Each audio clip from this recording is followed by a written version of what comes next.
هنعمل مع بعض بيتزا طرية جدا بعجينة هشة. لو جربتوها مش هتعملوها إلا بالطريقة دي.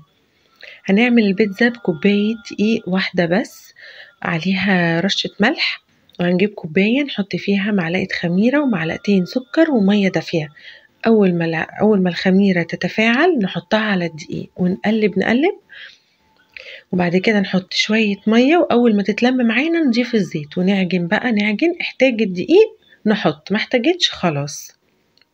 نعجن كويس جدا جدا لمدة ما تقلش عن 7 دقايق، لغاية ما العجينة تتلم في ايدينا وتبقى ناعمة وما بتلزقش وطرية وبتعمل عرق معانا، يعني نشدها تمط تعمل عرق. وبس كده، دهنة زيت ونسيبها تخمر لمدة ساعة. هنا بقى تحطوا عليها أي حشوة تعجبكم، أي حاجة موجودة عندكم في البيت تحطوها عليها. يعني أنا هنا حطيت طماطم، فلفل،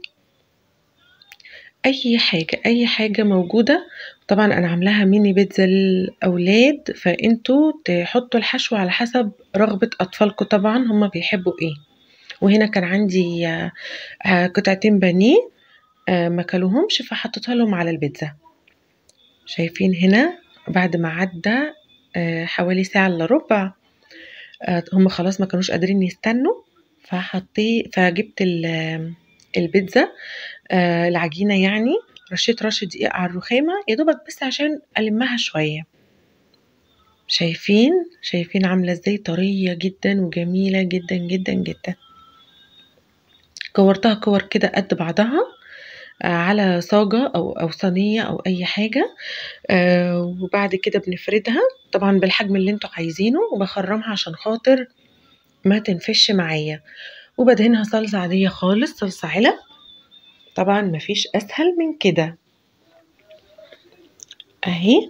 وبحط بقى الحشو عليها، طماطم، فلفل، جبنة رومي، جبنة شيدر، زيتون، أي حاجة عندكم، أي حاجة.